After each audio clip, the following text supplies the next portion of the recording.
আচ্ছা, কখনো কি এমন হয়েছে যে হাত থেকে আয়নাটা পড়ে ভেঙে গেল আর সঙ্গে সঙ্গে বুকের ভেতরটা কেমন ছ্যাঁত করে উঠল?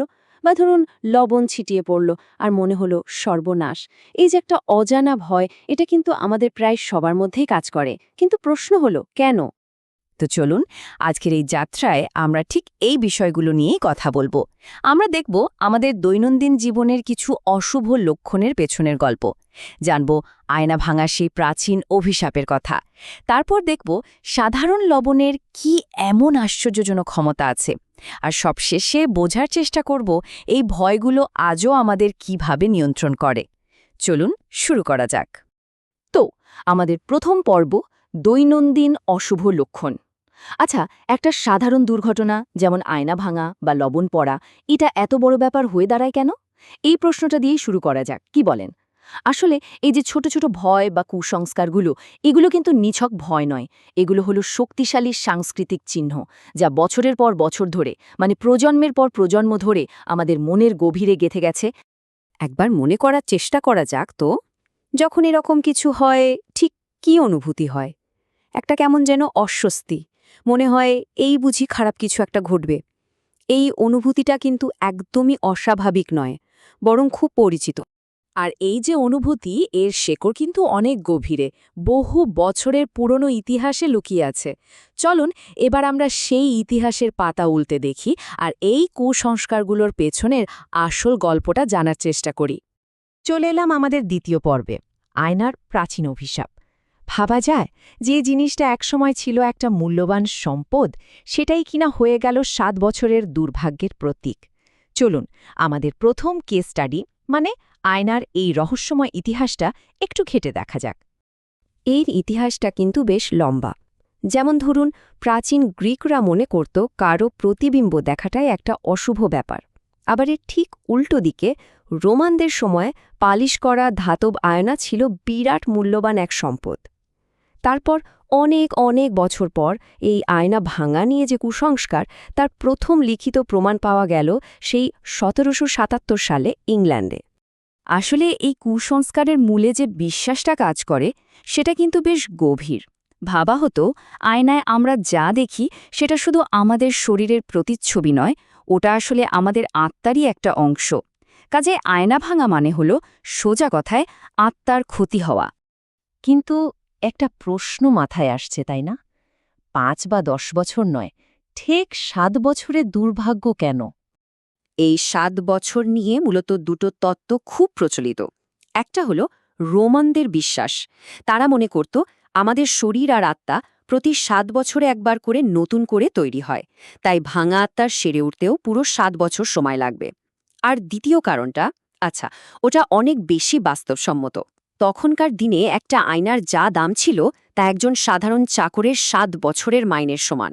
মানে বুঝতেই পারছেন, ওটা ভাঙা মানেই একটা অর্থনৈতিক বিপর্যয়। তবে লোককাহিনীতে কিন্তু এই অভিশাপ কাটানোর উপায়ও বলা আছে।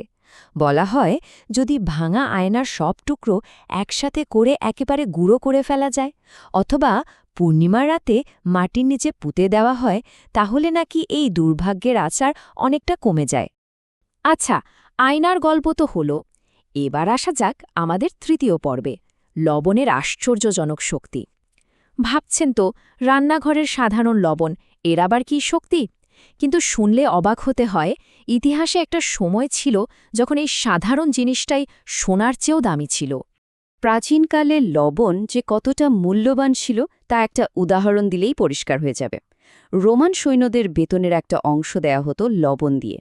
আর সবচেয়ে মজার ব্যাপার কি জানেন? ইংরেজি শব্দ স্যালারি মানে বেতন, এই শব্দটা এসেছে ল্যাটিন শব্দ সাল থেকে, যার মানে হল লবণ। তার মানে লবণ ফেলে দেওয়া মানে ছিল আক্ষরিক অর্থেই টাকা নষ্ট করা।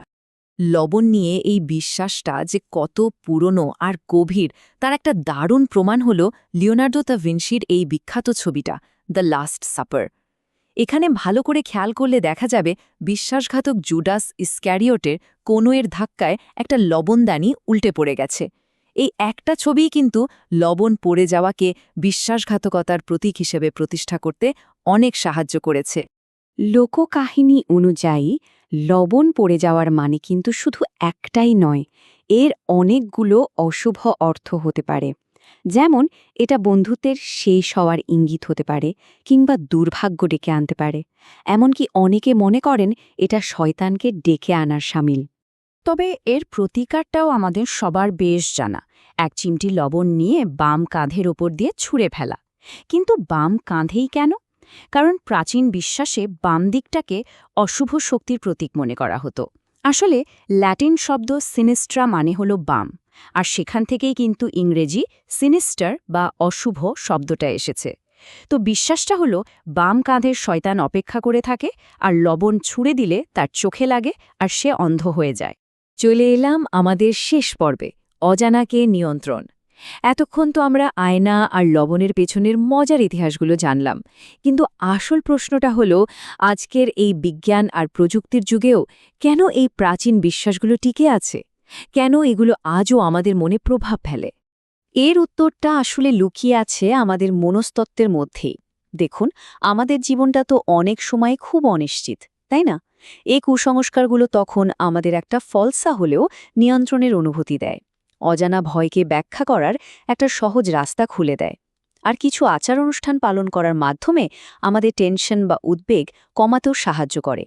মানে শেষ পর্যন্ত এই যে লবণ ছিটানো বা ভাঙা আয়নার টুকরো পুঁতে ফেলা, এগুলো আসলে ভাগ্যকে একটু হলেও নিজের নিয়ন্ত্রণে আনার একটা চেষ্টা। আর এই চেষ্টাটা আমাদের মনে এক ধরনের শান্তি দেয়, ভালেই সেটা সানয়িক হোক। তাহলে শেষ প্রশ্নটা কিন্তু থেকেই যাচ্ছে। আমরা নিজেদের যতই যুক্তিবাদী বা বিজ্ঞানমনস্ক ভাবি না কেন, এই হাজার হাজার বছরের পুরনো বিশ্বাসগুলো কি সত্যি আমাদের মন থেকে পুরোপুরি মুছে গেছে, নাকি আজও আমাদের অজান্তেই এগুলো আমাদের চিন্তা আর অনুভূতিকে একটু হলেও প্রভাবিত করে? এই উত্তরটা বোধহয় আমাদের সবাইকেই নিজের মতো করে খুঁজে নিতে হবে।